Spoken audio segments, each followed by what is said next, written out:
අයබෝවන් සුබ උදෑසනක් ඔබට ප්‍රාර්ථනා කරනවා.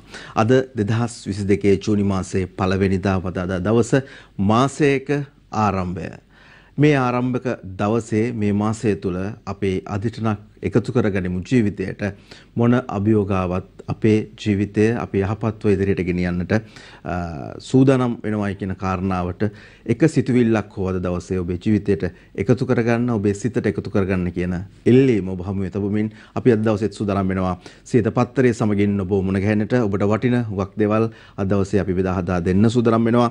ඒ වගේම ප්‍රධාන ධාරාවේ පුවත්පත්වල තිබෙන සියලුම පුවත් අතුරින් වැදගත් වටින සියලු දේ ඔබට සමීප කරන්නත් බලාගෙන තමයි අද දවසේ මේ කාලය වෙන් කරගන්නේ ඔබ වෙනුවෙන්. එහෙමනම් යලිත් වතාවක ඔබට ආරාධනා ලබා දෙනවා අත්වැල් බඳ ගන්නට සියත පත්තරයේ සමගින්.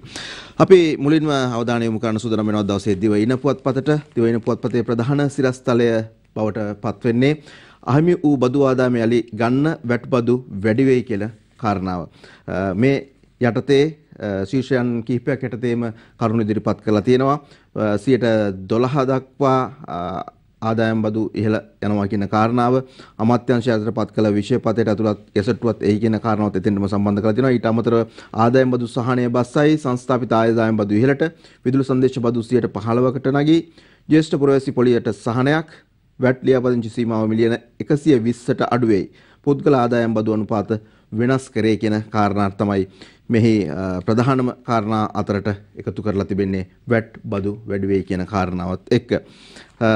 ඒ කාරණාව අනිකුත් පුවත්පත්වලත් සඳහන් කරලා තිබෙනවා. විශේෂයෙන්ම දින මින පුවත්පතට අපි අවධානය යොමු කළොත් එහෙම වැට් 104කින් විදුලි සංදේශ 3.75කින් බදු ඉහළ යයි කියලා තමයි වාර්තා කරන්නේ අද දවසේදී. රජයේ බදු ආදායම මෙල්ලැංවීමේ අරුම නැතිව වැට් බද්ද සහ විදුලි සංදේශ බද්ද සංශෝධනය කිරීමට යෝජනා කර තිබේ කියන කාරණාව ඒ විදිහට සඳහන් කරනවා දිනබින පුවත්පත. දැන් අද දවසේ අපේ අවධානය අද පුවත්පතේ ප්‍රධානම ශීර්ෂය බවට පත් වෙන්නේ බදු වැඩි කරන්න කැබිනට් අනුමැතිය. වහම ක්‍රියාත්මක වන පරිදි වැට් 8% සිට 12% දක්වාත් විදුලි සංදේශ බද්ද 11.5 සිට 15 දක්වාත් වැඩි කරේ. ඔක්තෝබර් 1 වෙනිදා සිට තවත් බදු රැසක් වැඩි වෙයි කියලා සඳහන් කරනවා. ඒත් එක්කම මේ ප්‍රවෘත්තිය තුළ තවත් කාරණා කිහිපයක් ඉදිරිපත් කරලා තියෙනවා. සේවා නියුක්තික ආදායම් මත රඳවා තබා ගැනීමේ බදු අනිවාර්ය කිරීම සහ අතිකාරම් ආදායම් බදු රඳවා ගැනීමේ බද්ද සියලුම බදු ගෙවන්නන් සඳහා අනිවාර්ය කිරීම සහ තනි පුද්ගල බදු ගෙවන්නන් සඳහා පොලියද සියලුම බදු ගෙවන්නන් සඳහා ලාභාංශද අවසානාත්මක ගෙවීම ලෙස සැලකීම සහ ජ්‍යෙෂ්ඨ පුරවැසියන්ගේ පොලි ආදායම් මත රුපියල් මිලියන 1.5ක සහනයක් නැවත හඳුන්වා දෙන්නට සූදානම් කියන කාරණාව තමයි අද දවසේදී අද පුවත්පත තවදුරටත් ඒ පිළිබඳව තොරතුරු ඉදිරිපත් කරමින් ප්‍රකාශ කරලා තියෙන්නේ. දැන් අවධානය ලංකාදීප පුවත්පතට. ලංකාදීප පුවත්පතේ හැබැයි මේ පිළිබඳව ලොකු ඉඩකඩක් වෙන් කරලා නැහැ. එක තැනක සඳහන් කරනවා වැට් බද්ද 8% සිට 12%ට නැගී කියන කාරණාව තමයි මුල් පිටුවට එකතු කරගෙන තිබෙන්නේ ඔවුන් Tamanගේ පුවත්පත් තුල. අරුණ පුවත්පත Tamanගේ ප්‍රධාන ශීර්ෂයක් බවට පත් කරගන්නවා බදු බර වැඩි වේ. වැට් 12%යි විදුලි සංදේශ 15%යි ආදායම් බදු රුපියල් මිලියන 1.8 සිටම සූදු බද්ද රුපියල් මිලියන 500 දක්වා ඉහළට ජේසු පුරවැසි තැන්පතු පොලිය මත බදු සහන ඉවතට වෘත්තිකයන්ටත් රඳවා ගැනීමේ බදු කියලා තමයි සඳහන් කරන්නේ. අවසාන වශයෙන් මේ කාරණාව පිළිබඳව අපි බලමු මව්බිම පුවත්පත මොනවද කියන්නේ කියලා. පාන් කියා ගන්න බැරි ජනතාවට තවත් බදු බරක් කියලා තමයි අද දවසේ ඉදිරිපත් කරන්නේ. වැට් බද්ද 4%කින් විදුලි සංදේශ බද්ද 3.75කින් ඉහළට. ඉන්ටර්නෙට් දුරකථන ගාස්තු වැඩි වෙයි. බඩු මිල අහසට උද්දමනය තවත් ඉහළට. වාර්ෂික ආදායම ලක්ෂ 18ට වැඩි නම් ආදායම් බදු ගෙවන්න ලෑස්ති වෙන්න.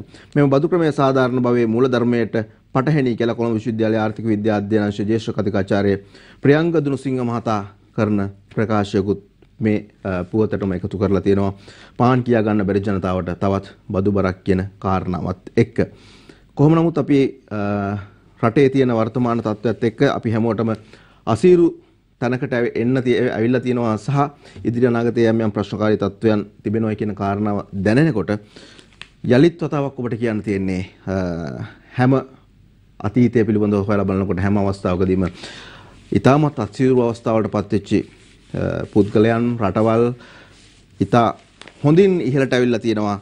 ඒ කාල සීමාව බොහොම අමාරුවෙන් හෝ පසු කරගෙන අපි හැමදාමත් ගන්න හොඳම උදාහරණය බවට පත් වෙන්නේ ජපානයේ අලුමතින් ෆීනික්ස් කුරුල්ලෙක් වගේ නැගිටිපු ජපානය පිළිබඳව අපිට අතීතයේ ඉතා හොඳ ආදර්ශයන් සපයනවා. ඒක නිසා අමාරුයි අපහසුයි තමයි අපි හැමෝටම. නමුත් අපි උත්සාහ කරමු හැම මොහොතකම හැකි ලෙසින් අපේ යුතුයකම් අපි ඉටු කරමින් රට ඉදිරියට ගෙන යන්නට අපේ හිත ශක්තිමත් කරගන්න.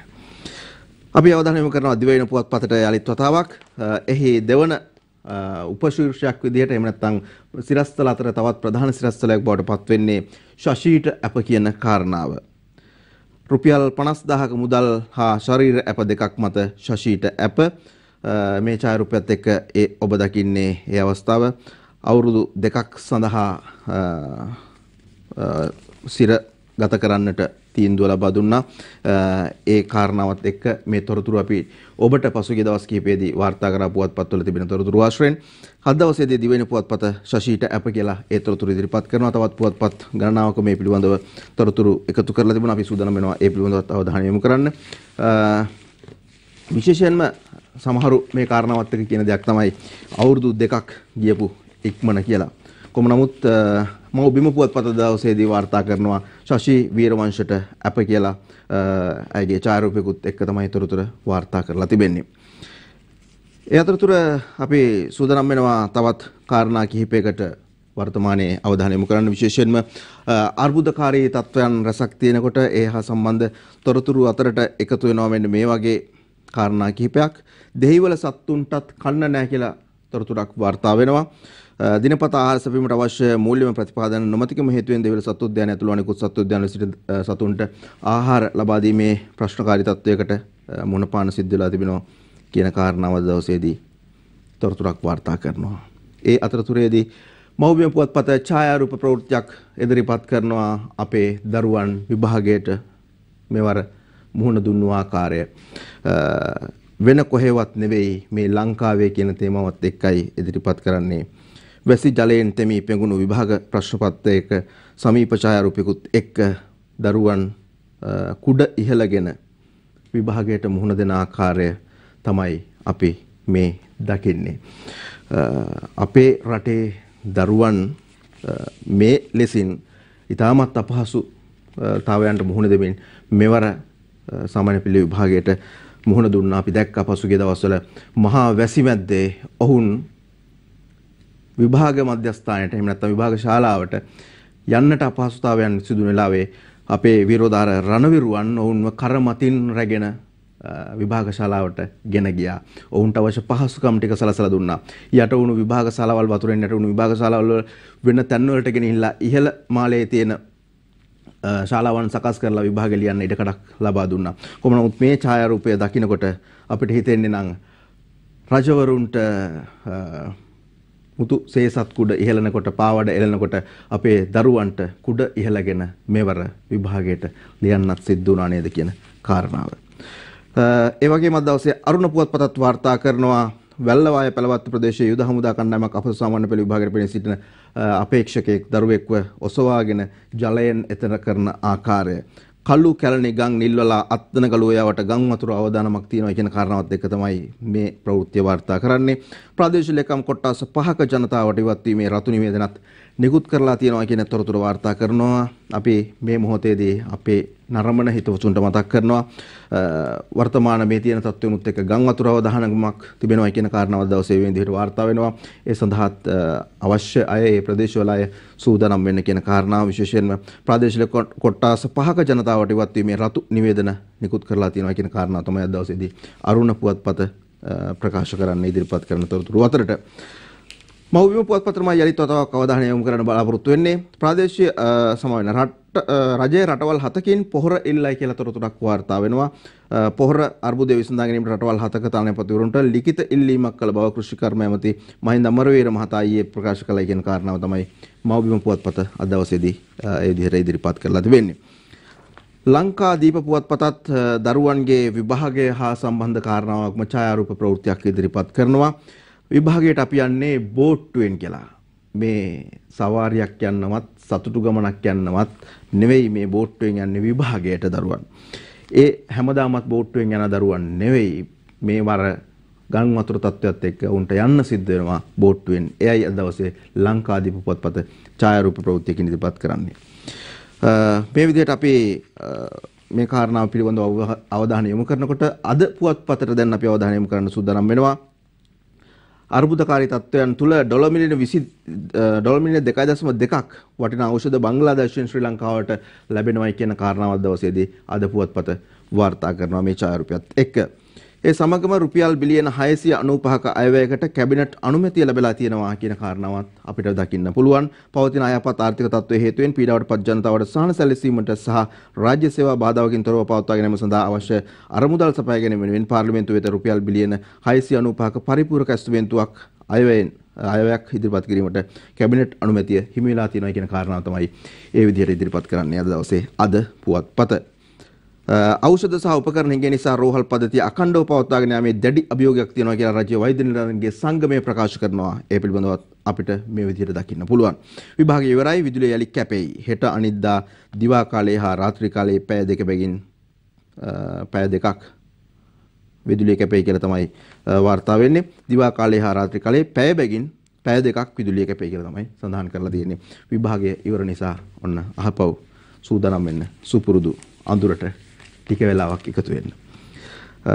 තින මින පුවත්පත අද මොනවද කියලා තියෙන්නේ කියන තොරතුරු අතර ප්‍රධානම දේ අද දවසේ මේ අර්බුදකාරී තත්ත්වයන් එක කතා බහ කරන්නේ වැට් සම්බන්ධයෙන්. ඊට අමතරව රාජ්‍ය ආදායම තර කරගන්න බදු පනත් කිහිපයක් සංශෝධනය කරා කියලා තොරතුරක් වාර්තා වෙනවා. බන්දුල ගුණවර්ධන මහතාගේ ඡායාරූපකත් එක්ක තමයි මේ තොරතුරු ඉදිරිපත් කළ තිබෙන්නේ දින මින පුවත්පත. ආර්ථික ස්ථායීකරණය සඳහා රාජ්‍ය ආදායම ඉහළ නැංවීමේ අරමුණින් දේශීය ආදායම බදු පනත එකතු කළ අගය මත බදු පනත, විදුලි සංදේශ බදු පනත, ඔට්ටු හා සූදු බදු පනත සහ මූල්‍ය කළමනාකරණ බදු පනත් සංශෝධනයට අදාළව කෙටුම්පත් සකස් කිරීමට අනුමැතිය හිමි බව රාජ්‍ය ප්‍රවෘත්ති දෙපාර්තමේන්තුවේ ඊයේ පැවති කැබිනට් තීරණ දැනුම් දීමේදී මාධ්‍ය හමුවේදී කැබිනට් ප්‍රකාශක ජනමාධ්‍ය ප්‍රවාහන මහාමාර්ගමති ආචාර්ය බන්දුල ගුණවර්ධන මහතා ප්‍රකාශ කරයි කියලා තමයි ඒ විදිහට ඉදිරිපත් කරන්නේ. මේ විදිහට බලාගෙන යනකොට දිව ඉන පුවත්පතත් අද දවසේ තොරතුරක් එකතු කරනවා. අත්‍යවශ්‍ය බෙහෙත් මිල 130කින් වැඩිවීම රෝගීන්ට දරා ගන්න බැහැ කියන කාරණාව. ඇත්ත. ඊටමත් බරපතල තත්වයක්. අත්‍යවශ්‍ය බෙහෙත් තවදුරටත් 130කින් මිල ඉහළ යනවා කියන්නේ ඒක රෝගීන්ට දරා ගන්න බැහැ. දැන් තියෙන තත්ත්වයක් දරා ගන්න බැරි මට්ටමකදී එය තවදුරටත් ඊටමත් අපහසුකාරී තත්ත්වයක් බවට පත් වෙනවා. තෙල් බැරලයේ ඩොලර් 35ට ඍජුව ලංකාවට දෙන්න රුසියාව එකඟ වෙයි. ඒත් බලශක්තිය අමාත්‍යාංශය නිහඬයි. ඇයි මේ නිහඬ බව මේ වගේ වෙලාවකත් කියලා තමයි අපිට අහන්න තියෙන්නේ. අපි සූදානම් වෙනවා කෙටි විරාමයක් ලබා ගන්න පුවත්පත්වල ප්‍රධාන සිරස්තල කිහිපයක් ඔබට ඉදිරිපත් කළේ. තවත් බොහෝ දේ තියෙනවා ඔබ වෙනුවෙන් රැගෙන එන්නට. රැඳලා ඉන්න සියත පත්තරේ සමගින්. යලිත් සජීවීව සියත පත්තරේ සමගින් අපි සූදානම් වෙනවා අද දවසේදී දේශපාලන වටපිටාවත් එක්ක මොනවද තියෙන්නේ සහ ලංකාවේ ආර්ථිකයට මොනවද කරලා තියෙන බලපෑම් කියන කාරණාවට සම්බන්ධයෙන් තියෙන ප්‍රධාන සිරස්තල වලට අවධානය යොමු කරන්න යනුව දින වින පුවත්පතටයි අපි මුලින්ම අවධානය යොමු කරන්නේ. ඉන්දියාවෙන් තවත් ටොන් 40000ක ඩීසල් නැවක් කියන තොරතුර වාර්තා කරනවා. ඉන්දියාවේ මහා කොමසාරිස් කාර්යාලයේ ට්විටර් ගිණුම මගින් සටහන් කරලා තියෙන්නේ මේ ටොන් 40000ක ඩීසල් නැව ලංකාවට ලබා දී තිබෙන කාරණාව. විශේෂයෙන්ම දැන් මේ දවස්වල කතා වෙන දෙයක් තමයි මේ කාරණාත් එක්ක පොලිම නම් අඩු වෙලා තියෙනවා කියන කාරණාව. හැබැයි සමහරු ඉතින් කියනවා ගාණ වැඩි වෙනවා පොලිම අඩු වෙනවා කියලා. නෑ අපි පොඩ්ඩක් ධනාත්මකව හිතමු නේද හැම දෙයක් පිළිබඳව. මොකද මිල වැඩි වෙලා තියෙනකුත් ලොකු පොලින් අපි දැක්කා. නමුත් දැන් අපිට තෙල් ලැබෙමින් පවතින ආකාරය සහ තදබදයක් නැති ආකාරය අපිට පේනවා. ඒ නිසා හැම දෙයක් පිළිබඳව ඍණාත්මකව හිතන්න නැතුව ධනාත්මකව හිතන්නත් අපි උත්සාහ කරමු. අපි යනවා තවත් කාරණාවකට. ව්‍යවස්ථා සංශෝධනයන් පිළිබඳව දවසේදීත් පුවත්පත් කතා බහ කරලා තියෙනවා. 21 ගැන සාකච්ඡාව ලබන කැබිනට්ුවේදී ඇමති ආචාර්ය බන්දුල ගුණවර්ධනයන් කරන ප්‍රකාශයක් අද දවසේදී දිනමින පුවත්පත උපුටා දක්වනවා. මේ පිළිබඳව වාර්තා කරන අනුවන් කොඩිකාර.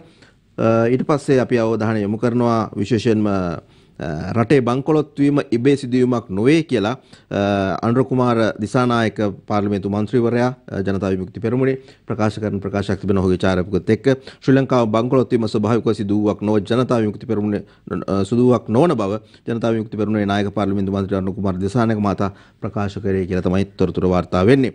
ඒ අතරතුරේදී කච්චතෙව් දූපත ඉන්දියාවට දුන්නොත් පාරට බහිනවා කියලා කියනවා. කච්චතෙව් දූපත ඉන්දියාවට දෙන්නේ නම් මුලින්ම ඊට විරුද්ධව පාරට බහින්නේ තමා බව සජබ පාර්ලිමේන්තු මන්ත්‍රී මනෝ ගණේෂන් මහතා ප්‍රකාශ කරනවා කියන කාරණාව ඒ විදිහට ඉදිරිපත් කරලා තිබෙනවා. මේ අතරතුරේදී අපි ගමන් කරන්න සූදානම් වෙනවා ඡායාරූපයකට දිනමින පුවත්පතේ මුල් පිටුවේ ජනරාල් ශ්‍රවේන්ද්‍ර සිල්වා ආරක්ෂක මාණ්ඩලික ප්‍රධානී ධූරයට කියන තොරතුරු ඡායාරූපයකුත් එක්ක ඉදිරිපත් කරනවා. 24 වෙනි යුද්ධ හමුදාපති මේජර් ජනරාල් විකුම් ලියනගේ කියලා ඔහුගේ ඡායාරූපයකුත් ඉදිරිපත් කරනවා. මේ ඔබ දකින්නේ එය දිනමින පුවත්පත අද දවසේ ඉදිරිපත් කරන ඡායාරූපයත් එක්ක තියෙන ප්‍රධාන ප්‍රවෘත්තියක්. අපි සූදානම් වෙනවා දිනමින පුවත්පතේම තවත් තොරතුරුකට යන්න. පොලිස් ස්ථානාධිපති තනතුරට අයදුම්පත් කැදවීමට පියවර ගන්නවායි කියන කාරණාව දවසේදී වාර්තා වෙනවා. විශේෂයෙන්ම පොලිස් ස්ථානාධිපතිවරුන් සහ පොලිසිය පිළිබඳව යම් ඉතාමත් සුවිශේෂී වූ කාරණා ගණනාවක් පහුගිය දවස්වල කතා කරා. ඔවුන්ගේ අධ්‍යාපන සුසුකම් සහ මේ සමහර තනතුරු වලට තියෙන සුදුසුකම් කොයි වගේද කියන ප්‍රශ්නකාරී තත්ත්වයන් ගණනාවක් පිළිබඳව පහුගිය දවස්වල අපිට අහන්න ලැබුණා. දැන් මේ පොලිස් ස්ථානාධිපති තනතුරට අයදුම්පත් කඳවන්න පියවර අරගෙන තියෙනවා කියන කාරණාව. ඒ වගේම මාතලේ දිසාවේ ප්‍රදේශ සභා මන්ත්‍රීවරුන් 4ක් දූරවලින් ඉවතට කියලා තොරතුරක් අද දවසේදී වාර්තා වෙනවා. මේ අතරතුර අරගල භූමිය පැත්තේ කාරණාවක් පිළිබඳව අද දවසේත් මේ විශේෂයෙන්ම ඊයේ දවසේ මේ පිළිබඳව ටිකක් වැඩිපුර පුවත්පත්වල ප්‍රධාන සිරස්තල අතරට එකතු වෙලා තිබුණා. දින බින පුවත්පත අද කියනවා රැට්ටා අත්අඩංගුවට ගැනීම දැඩි ලෙස හෙලා දකිනවා. සර්වපාක්ෂික අරගල කළුවේ තමයි ප්‍රකාශ කරන්නේ. ඒ පිළිබඳව කෙටි ලිපියකුත් අද දවසේ දින බින පුවත්පත ඉදිරිපත් කළා තියෙනවා. පවතින අධික වර්ෂාවත් සමග ගංගා රැසක් පිටාර මට්ටමකට ඇවිල්ලා තියෙනවා කියන කාරණාව දවසේදී ලිපියක් විදිහටම ඉදිරිපත් කරනවා. දිනමින පුවත්පත ඡායාරූප ගණනාවකුත් එක්ක. ඒක නිසා අපිත් ඔබට මතක් කරනවා වර්ෂාවත් එක්ක ඇති වෙන්නට පුළුවන් ස්වභාවික තත්ත්වයන් පිළිබඳව අවධානයෙන් ඉන්න කියන කාරණාව. දිවයින පුවත්පතරයි අපි අවධානය යොමු කරන්නේ. ඉන්දීය ණයෙන් ගෙනෙන අත්‍යවශ්‍ය ආහාර ගිනි ගන්නට ලංකාවේ විකිනේ කියලා තොරතුරක් ඔන්න වාර්තා කරනවා. මේ වෙලාවේදී Tamanගේ බඩ වඩා ගන්නට උත්සාහ කරන පිරිසකගේ මෙවැනි වැරදි ක්‍රියාවනුත් අපිට අහන්න දකින්න ලැබීම ඇත්තටම කනගාටුවක්. අත්‍යවශ්‍ය භාණ්ඩ ආනයනයට විදේශ විනිමය බැංකුව වලින් ලබා දෙනවා කියලා ශ්‍යාම් නුවන් ගණේවත්ත මහතාගේ ලිපියක් අද දවසේදී දිවයින පුවත්පත තුල ඔබට කියව ගන්න ඉඩකඩක් තිබෙනවා. ජනතාවට සහන දීමට අත්‍යවශ්‍ය රාජ්‍ය සේවකයන්ට රුපියල් බිලියන 695ක පරිපූර්ණක ඇස්තිමේන්තුවක්. ජනතාවට සහන ලබා දීමට අත්‍යවශ්‍ය රාජ්‍ය සේවාවන්ට රුපියල් බිලියන 695ක පරිපූර්ණක ඇස්තිමේන්තුවක්. ඒ තොරතුර වාර්තා කරනවා. අයිෂාගේ ඝාතකයා රිමාන්ඩ් කියලා ඡායාරූපකුත් එක්ක දවසේ තොරතුරක් වාර්තා කරනවා. අපි මේ පිළිබඳව ඊයේ ටිකක් දිගින් දිගටම කතා බහ කළා. මල් වගේ දරුවන් රැක ගන්නට අපි හැම මොහොතකම අපේ අවධානය යොමු කරන්න ඕනට ඔවුන් හැම මොහොතකම ඇස් මට්ටමින් තබා ගන්නට අතේ දුරින් තබා ගන්නට උත්සාහ කරනවා නම් ඒ වටිනවා මෙවන් වූ සමාජයක. රුපියල් බිලියන 695ක අයවැයකට කැබිනට් අනුමැතිය කියලා අද පුවත්පත තොරතුරක් වාර්තා කරනවා. ඒ සමගම ඩොලර් මිලියන 2.2ක වටිනා ඖෂධ බංග්ලාදේශයෙන් ශ්‍රී ලංකාවට ලැබෙනවා කියන තොරතුරත් අද දවසේ ඔවුන් ඉදිරිපත් කරලා තිබෙනවා. විශේෂයෙන්ම වර්ෂාව පිළිබඳවත් ඔවුන් අවධානයට යොමු කරලා තියෙනවා දවසේදී අද පුවත්පත. අපි ඊට ඉක්මනින් කතා බහ කරගෙන යන්නේ මොකද අපිට තවත් හුඟක් වටින දේවල් තිබෙනවා ඔබත් එක්ක බෙදා හදා ගන්නට. ඒ අතරතුරේදී ලංකාදීප පුවත්පත වාර්තා කරනවා කෝටි 69500ක පරිපූර්ණක ඇස්තිමේන්තුවට කැබිනට් අනුමැතිය කියලා අග්‍රාමාත්‍යවරයාගේ ඡායාරූපකුත් එක්කයි මේ තොරතුර ලංකාදීප පුවත්පත අද දවසේ වාර්තා කරලා තියෙන්නේ. මහවැස්සෙන් රට පුරා පහදවීම් රැසක් යට වෙලා පාරවල් යට වෙයි සාපේලටත් බාධා කියලා තොරතුර වැස්ස හා සම්බන්ධව අද දවසේදී වාර්තා කරන්නේ ලංකාදීප පුවත්පත. දැන් අවධානය අරුණ පුවත්පතට. අරුණ පුවත්පත ප්‍රධාන සිරස්තලයක් බවට පත් කරගන්නවා දුමින්ද පෙරේරා මහතාගේ ඡායාරූපයකුත් එක්ක. දුමින්ද සිල්වා මහතාගේ ඡායාරූපයකුත් එක්ක දුමින්දට දුන් ජනාධිපති සමාව අත්හිටුවයි වහා අත්අඩංගුවට ගන්න නියෝග විදෙස් ගමන උත්සාහනම් ශ්‍රේෂ්ඨාධිකරණයෙන් ඊයේ තීන්දුවක් කියලා තමයි වාර්තා වෙන්නේ. ಭಾರತ ලක්ෂ්මන් ප්‍රේමචන්ද්‍ර මහතා ඇතුළු සිව් දෙනෙකු ඝාතනය කිරීමේ වරදට මරණ දඬුවම නියමලා හිටපු පාර්ලිමේන්තු මන්ත්‍රී දුමින්ද සිල්වාට ලබා දුන් ජනාධිපති සමාව අත්හිටුවීමට ශ්‍රේෂ්ඨාධිකරණය ඊයේ ගත්ත අතුරු තහනම් නියෝගය පිළිබඳව තමයි අද දවසේදී අරුණ පුවත්පතේ විදිහට වාර්තා කරලා තියෙන්නේ. ජනාධිපතිවරයාගේ ඡායාරූපයකුත් එක්ක තොරතුරක් වාර්තා කරනවා මෙන්න මේ විදිහට අරුණ පුවත්පත. ජීවිතයේගත් අස්තීරුම තීන්දුව මහින්ද අගමැතිකමෙන් ඉවත් කිරීම ජනපති ආණ්ඩුවේ മന്ത്രിවරුන්ට කියයි කියලා කියනවා. ජනාධිපතිවරයා ගත් අසීරුම තීන්දුව වගේම ජනතාවත් බොහොම අසීරුවෙන් දිනාගත්ත අවස්ථාවක් විදිහට තමයි හුඟක් අය මේ පිළිබඳව කතා බහ කරන්නේ. ඉන්දියාවට පන්නන්න ගිය කෝටි 4ක රත්තරන් දැලේ කියලා තොරතුරක් වාර්තා වෙනවා. මුහුදු මාර්ගයේ ඔස්සේ නීති විරෝධීව ඉන්දියාවට රැගෙන යාමට සැලසුම් කරලා තිබෙදී නාවික හමුදාව අත්අඩංගුවට ගත්ත රුපියල් කෝටි 4කට අධික වටිනාකමකින් යුතු රත්තරන් තොගයක් රේගුව විසින් අත්අඩංගුවට ගත්තයි කියන කාරණාව තමයි අද දවසේදී මේ වාර්තා කරන්නේ අරුණ පුවත්පත. පොහොර ආනයනයෙන් රජය ඉවතට කියලා ඇමති අමරවීර ප්‍රකාශ කරනවා. ඒ මොකද්ද ඒ කියන්නේ? මීළඟ මහකන්නේ සිට රජය පොහොර ආනයන ඉවත් වන බව පෞද්ගලික වෙළඳුන් මගින් රටට අවශ්‍ය කරන සියලුම පොහොර ආනයන කිරීමට පියවර ගන්නා බව තමයි කෘෂිකර්ම ඇමති මහින්ද අමරවීර මහතා මේ ප්‍රකාශ කරන්නේ. 21ට ආණ්ඩුවේ බෙදීමක් රනිල් විජේදාස හරීන් චරිත ගීතා කැමති ඩයනා දිලුම් සරත් විමලවීර රණවීර අකමැති. ජනාධිපතිවරයාගේ ප්‍රධානත්වයෙන් පෙරේදා රාත්‍රියේ පැවති මන්ත්‍රී කණ්ඩායම් රැස්වීමේදී 21 වෙනි ආණ්ඩු ක්‍රම ව්‍යවස්ථා සංශෝධන ක්‍රියාත්මක සම්බන්ධයෙන් ආණ්ඩු පක්ෂ මන්ත්‍රීවරුන්ගේ බෙදීමක් දක්වන්න ලැබෙනවා කියලා තමයි මේ තොරතුර වාර්තා කරන්නේ. බෙදීම් මේ වෙලාවෙවත් මේ බෙදීම් වලින් ටිකක් ඈත් වෙලා රට වෙනුවෙන් හෘද සාක්ෂියට එකගව තීරණයක් ගන්නවා නම් ජනතාවගේ කැමැත්තෙන් පත්තුණු ඒ හැමදෙනාම එයයි වටින්නේ මේ වෙලාවේ රට වෙනුවෙන් රටේ ආදරණීය ජනතාව වෙනුවෙන් කියන කාරණාව තමයි අපිට නම් කියන්න තියෙන්නේ. අවසාන වශයෙන් මව්බිම පුවත්පතරේ අපි අවධානය යොමු කරන්නේ අද දවසේදී මේ කියන ශීර්ෂ පාඨයන් පිළිබඳව අවධානය යොමු කරන්නට ඥානසාර හිමිට චෝදනා ගොනු කරන්න නීතිපති උපදෙස් කියලා තොරතුරක් වාර්තා වෙනවා අද දවසේදී. ඊට අමතරව අමාත්‍යාංශ විශ්වපත වෙනස් කරේ ජනපතිට ආයතන 42ක් අගමැතිට 57ක් අමාත්‍යාංශ විශ්වපත වෙනස් කිරීම සම්බන්ධයෙන් මව්බිම පුවත්පත අද දවසේදී වාර්තා කරනවා.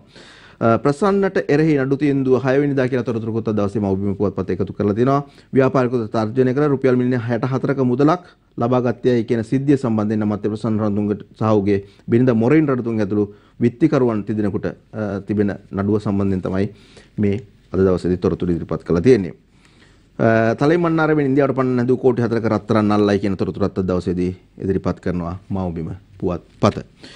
ඔය විදිහට තමයි අපිට අද දවසේ ප්‍රධාන පුවත්පත්වල ප්‍රධාන ශීර්ෂ පාඨයන් වලට සිරස්තල වලට අවධානය යොමු කරනකොට ඔබට කියන්න තියෙන තොරතුරු විදිහට හඳුන්වා දෙන්න පුළුවන්කම තිබෙන්නේ.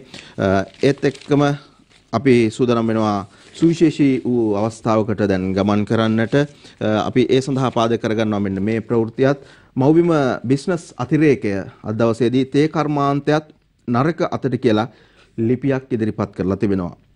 ශීඝ්‍රයෙන් වෙනස් වන සාර්වත්‍රික භූදර්ශන හේතුවෙන් තේ කර්මාන්තයට මුහුණ දෙන අභියෝග 2022 දී වඩාත් නරක අතට හැරෙනු ඇතයි අපේක්ෂා කරන බව තමයි මේ ලිපියෙන් සඳහන් කරන්නේ. හැබැයි මේ කාරණාවත් එක්ක අපි සූදානම් වෙනවා විශේෂයෙන්ම අපි කතා බහ කරා මේ වැවිලි ශේෂ්ත්‍රයේ තියෙන අර්බුදකාරී තත්වයන් ප්‍රශ්නකාරී තත්වයන් පිළිබඳව විශේෂ කෙනෙක් එක්ක ඒ පිළිබඳව අපි අවධානය යොමු කරන්න සූදානම් වෙනවා. ඒ තමයි වැවිලි කර්මාන්ත ශේෂ්ත්‍රයේ ජාතික වැවිලි කළමනාකරණ ආයතනයේ අධ්‍යක්ෂ ප්‍රධාන විධායක නිලධාරී ආචාර්ය ප්‍රසාද් ධර්මසේන මහත්මයාත් සමග විශේෂ දුරකථන සංවාදයක් පැවැත්වුවා. වර්තමාන අර්බුදයන් සියල්ලටම පාදක වෙන කාරණා විශේෂයෙන්ම කෘෂි කර්මාන්තයේ පැත්තෙන් මොනවද තියෙන්නේ කියන කාරණා කතා බහ කරන්න ඒ පිළිබඳව අපි ඔබට මතක් කළේ මේ විරාමයෙන් පස්සේ ඒ විශේෂ කතා බහට අපි යන්න සූදානම් වෙනවා. අපේ රටේ අනාගතය පිළිබඳව වැදගත් යමක් එතුමාගෙන් කියවෙනවා. අපි ඒ සඳහා සූදානම් වෙලා ප්‍රධාන පාලක මැදිරියට සම්බන්ධ වෙලා බදිනවා. ඊටයි පෙනින්නලිත් ඔබ මුණ ගැහෙන්න බලාගෙන. සියත මොර්නින් ෂෝ සියත පත්තරේ සමගින් යලිත් අපි ඔබ මුණ ගැහෙනවා සජීවීව. මේ මොහොතේ අපි සූදානම් වෙනවා අපි විරාමයට පෙර ආතු ඔබට සඳහන් කරපු ජාතික වැවිලි කළමනාකරණ ආයතනයේ අධ්‍යක්ෂ ප්‍රධාන විධායක නිලධාරී ආචාර්ය ප්‍රසාද් ධර්මසේන මහතා සමගින් කරපු දුරකථන සංවාදයේ ඔබට සමීප කරන්න විශේෂයෙන්ම ජාතික වැවිලි කළමනාකරණ ආයතනය කියලා කියන්නේ මේ රටේ රාජ්‍ය ආයතනයක් වැවිලි ශ්‍රේෂ්ඨයට ප්‍රධාන පුටුවේ සිට බොහෝ පිරිසක්ව පුහුණු කරන රාජ්‍ය එකම ආයතනය බවට පත් වෙන්නේ මේ ආයතනය. ඉතාමත් විශාල කාර්යභාරයක් තිබෙන ආයතනයක්. එහි ප්‍රධාන විධායක නිලධාරීතුමයි අපි මේ විදිහට කතා බහට සම්බන්ධ කරගත්තේ. සියත පත්තරනොත් පසුගිය දවස්වල දැකපු ප්‍රධාන ප්‍රවෘත්ති තුලක් නිරන්තරයෙන්ම දැකපු සහ කතා කරපු දෙයක් තමයි ලංකාවට මේ වෙනකොට ඩොලර් හිඟයක් තියෙනවා කියන තත්ත්වය. ඒක අර්බුදයක් බවට පත් වෙලා තියෙන කියන තත්ත්වය අපි අත්දැකීම් ඉන්නවා මේ දවස්වල මේ රටේ ලෝකයේ සිදුවන හැම දෙයක් එක්කම. ඒ සමගම මේකට යම් විසඳුමක් විදිහට වැවිලි ශ්‍රේෂ්ඨයෙන් අපිට හුඟක් දේවල් කරගන්න පුළුවන්කම තිබුණා. නමුත් වර්තමානයේදී රසායනික පොහොර පිළිබඳව නැගුණු ප්‍රශ්නයත් එක්ක වර්තමාන වෙනකොට ඒනුත් අපිට හුඟක් දුරස් වෙලා තියෙනවා කියන කාරණාව අපිට අහන්න දකින්න ලැබෙනවා. ඒක සමග මේ මොහොතේ සූදානම් වෙනවා ජාතික වැවිලි කළමනාකරණ ආයතනයේ අධ්‍යක්ෂ ප්‍රධාන විධායක නිලධාරී ආචාර්ය ප්‍රසාද් ධර්මසේන මහතා සියත පත්තරේ සමගින් සම්බන්ධ කරගන්න. අයිබෝන් ඔබතුමන්ට. අයිබෝන්. අපි කැමති ඔබතුමාගෙන් දැනගන්න විශේෂයෙන්ම අපනයන වැවිලි ශේෂ්ත්‍රයෙන් ලබා දෙන දායකත්වය කොහොමද කියලා දැනගන්න අපිට රටක් විදිහට. ඔව් තරංග ඔබ පටන් ගත්තේ ඇමරිකානු ඩොලර් හිඟයක් තියෙන බව මතක් කරමින් මම එතනින්ම පටන් ගන්නම්. අපි ගත්තොත් එහෙම සමස්ත වැවිලි ශේෂ්ත්‍රයේ දායකත්වය මොකක්ද මේ රටේ ජාතික ආර්ථිකයට කියන කාරණාව සම්බන්ධයෙන් අපි තේ ගැන කතා කරොත් මුලින්ම තේ වලින් ඇත්තටම ඇමරිකානු ඩොලර් බිලියන 1.3ක් ඒ වගේම 1.8ක ප්‍රමාණයක් අපි රටක් විදිහට උපය ගන්නවා. ඒ වගේම රබර් ශේෂ්ත්‍රයෙන් ගත්තොත් එහෙම ඇමරිකානු ඩොලර් මිලියන 800ක පමණ දායකත්වයක් රබර් ශේෂ්ත්‍රයෙන් මේ රටේ වැවිලි ශේෂ්ත්‍රයට ලබා දෙනවා. ඒ වගේම පොල් ගත්තොත් එහෙම ඇමරිකානු ඩොලර් මිලියන 750ක 800ක වගේ දායකත්වයක් ලැබෙනවා. ඒ කියන්නේ සමස්තයක් විදිහට තේ පොල් රබර් කියන මේ අංශ තුනෙන්ම ඇමරිකානු ඩොලර් බිලියන 3ක විතර දායකත්වය මේ රටේ ජාතික ආර්ථිකයට එකතු කරනවා.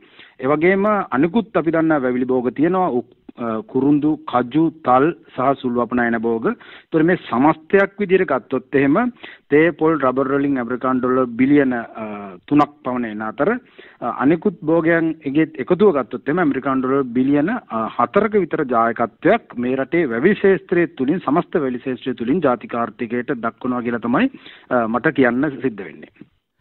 එතුමායි කියපු කාරණාවත් එක්ක ඔබට දැනෙනවා ඇති කොයිතරම් ලොකු ආදායමක් අපිට වැවිලි ශේෂ්ත්‍රය තුළින් ලැබුණාද කියන කාරණාව. නමුත් පාලකීන් ගත්ත අමනෝඥ වූ ක්‍රියාවන් නිසා සහ තීරණ නිසා මේ தত্ত্বය හුඟක් වෙනස් වෙලා තියෙනවා අද දවස් වෙද්දී. අපිට මේ තියෙන ප්‍රශ්න කතා කරන්නත් ඉඩක් නොලැබෙන්නට ඉඩ තිබෙනවා මේ தত্ত্বයට අපිපත් නොවන නම් වැවිලි ශේෂ්ත්‍රයට මේ අර්බුදය ආවේ නැත්නම්. අපි තවත් දේවල් කතා කරා එතුමත් එක්ක.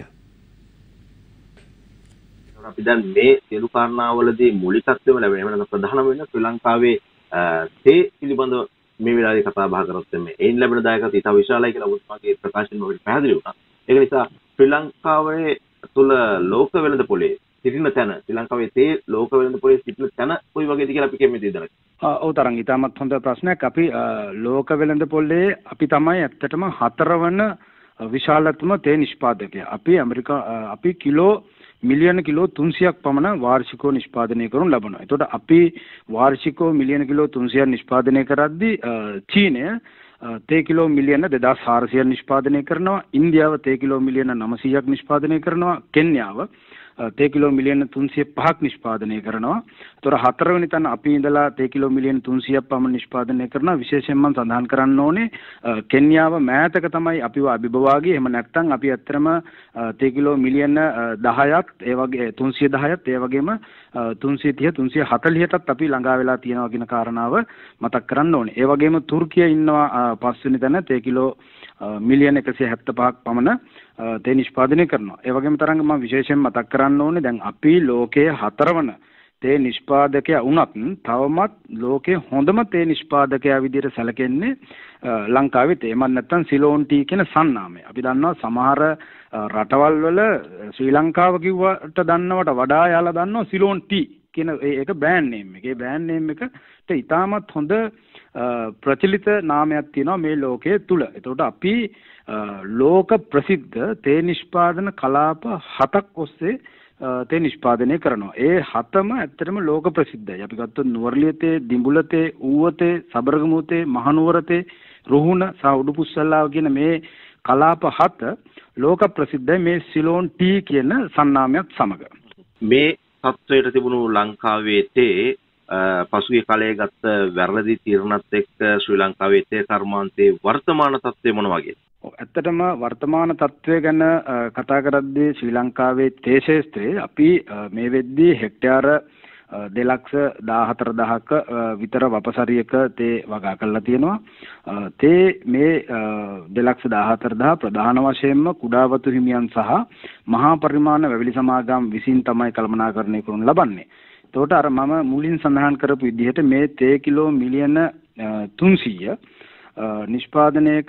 නිෂ්පාදිතය අපි විශේෂයෙන්ම අපනයනය කරන්නේ ඉරානය, තුර්කිය, එක්සත් අරාබි එමිරාජ්‍ය, රුසියාව වගේ කියන වැනි රටවල් වලට අපි විශාල වශයෙන් අපේ තේ අපනයනය කරනු ලබනවා. ඒ තුලින් අපි ඇමරිකානු ඩොලර් බිලියන 1.3ක් 1.5ක වගේ විදේශ විනිමයක් අපි ලබා ගන්නවා. අපි 2020 වර්ෂයේ විශේෂයෙන් සඳහන් කරොත් එහෙම 1997 ඉඳලා අඩුම තේ නිෂ්පාදිතය අපි වාර්තා කරේ 2020 වර්ෂයේ. ඒ තේ කිලෝ මිලියන 278යි. එතකොට 2021 වර්ෂයේ අපි තේ කිලෝ මිලියන 299.34ක් අපි වාර්තා කරලා තියෙනවා. ඒතර මෙම ප්‍රමාණය වාර්තා කිරීමට, ඒ කියන්නේ මේ 2021 2020ට සාපේක්ෂව මිලියන කිලෝ 300කට ළඟා වෙන්න ප්‍රධානම හේතුව තමයි 2021 වර්ෂයේ මේ රටේ තේ වගා කරනු ලබන දිස්ත්‍රික්කවල තිබුණු පාරිසරික තත්ත්වය. ඉතාමත් හොඳ තේ වගාවට ඉතාමත් හොඳ කාලගුණික තත්ත්වයක් 2021 වර්ෂයේ පැවතුණා. ඒ හින්දා තමයි අපිට තේ කිලෝ මිලියන 300ක කියන ඒ අගයට අපිට ළඟා වෙන්න පුළුවන් වුණේ. ඒතකොට එම කාලගුණ තත්ත්වයත් සමග අපිට තේ නිෂ්පාදනයට අවශ්‍ය කරන අනිකුත් යෙදවුම්, ඒ කියන්නේ රසායනික පොහොර වගේ දේවල් තිබිලා තිබ්බනම් අපිට හුදෙක්ම විශ්වාසයි තේ කිලෝ මිලියන 310ක 320ක වගේ අවමයකට අපිට යෑමට හැකියාවක් තිබුණා. ඒ තුලින් තවත් අමතර ඇමරිකානු ඩොලර් මිලියන 100ක 150ක විතර විදේශ විනිමයක් ලබා ගන්න තිබුණා. ඒ වගේම දැන් අපි 2022 මුල් කාර්තුව සැසඳුවොත් එහෙම 2021 මුල් කාර්තුවත් සමග මේ වන විට අපි ජනවාරි, පෙබරවාරි, මාර්තු කියන මාස 3 තුල තේ කිලෝ මිලියන 63.1ක් අපි වාර්තා කරලා තියෙනවා. එතකොට ඒ කාර්තුව තුල 2021 අපි වාර්තා කරලා තියෙනවා තේ කිලෝ මිලියන 74.51ක්. ඒ අනුව මුල් කාර්තුවේම අපි මිලියන කිලෝ 11.41ක අඩුවක් පෙන්නනවා. ඒක ප්‍රතිශතාත්මකව ගත්තොත් එහෙම ඇත්තටම තරංග 15.31ක අඩුවක් පෙන්වනවා. ඉතින් මේක විශාල අඩුවක්. ඒතර ප්‍රධානම හේතුවක් විදිහට අපිට සඳහන් කරන්න පුළුවන් රසායනික පොහොර නොමැතිකම, ඒ වගේම ඉන්ධනයේ වගේ විවිධ හේතු තියෙනවා මේ සඳහා මේක මේ ප්‍රමාණය අඩු වෙන්න.